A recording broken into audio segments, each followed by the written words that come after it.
Hey guys and welcome back to my channel.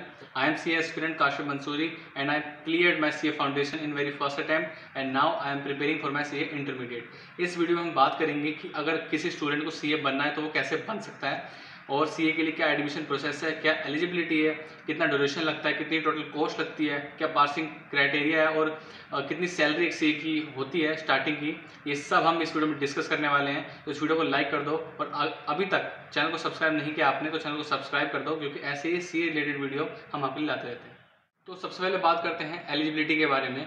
तो हर एक student जिसने क्लास 12 को पास कर लिया है या फिर क्लास 12 के एग्जाम्स में वो अपीयर हो चुका है वो एलिजिबल हो जाता है CA कोर्स के लिए रजिस्ट्रेशन के लिए। बट एग्जाम वो तभी दे सकता है अगर उसने CA क्लास 12 के एग्जाम्स को पास कर लिया हो। तो ये थी एलिजिबिलिटी। यहाँ पर दो रूट निकल के आते हैं CA कोर्स में, एक होता है फाउंडेशन रूट और दूसरा होता है direct entry route. Foundation route का मतलब क्लास 12 क्लियर करने के बाद जब बच्चा CA रजिस्ट्रेशन करता है तो उस केस में उसको तीनों लेवल के पेपर देने पड़ते हैं, एग्जाम्स देने पड़ते हैं। इसे कहते हैं फाउंडेशन रूट। और सेकंड रूट हमारा होता है डायरेक्ट एंट्री रूट। इस केस में कोई एक स्टूडेंट ग्रेजुएशन कंप्लीट करने के बाद CA कोर्स में रजिस्ट्रेशन कराता है।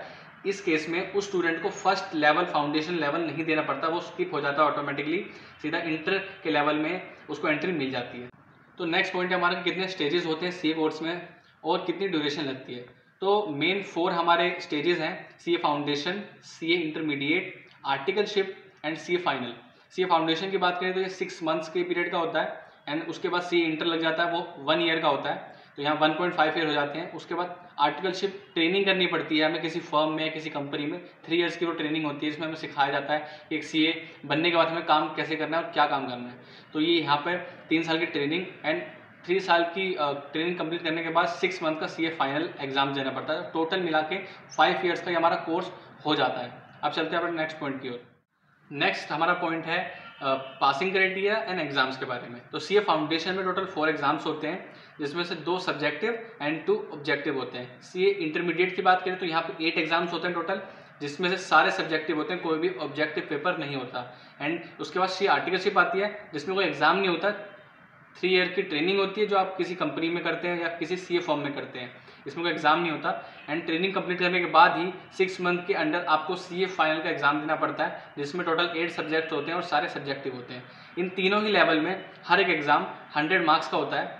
तो टोटल आप देखें तो फाउंडेशन 400 मार्क्स का, इंटर 800 मार्क्स का एंड फाइनल 800 मार्क्स का हो जाता है। एंड सब में आपको 50% मार्क्स चाहिए, मतलब फाउंडेशन में आपको 200 पास होने के लिए चाहिए, इंटर में 400 पास होने के लिए चाहिए 800 में से, एंड फाइनल में भी आपको 400 पासिंग मार्क्स चाहिए। बट यहाँ पे एक और क्राइटेरिया कि आपको ईच सब्जेक्ट में 40% मार्क्स लाने होते हैं।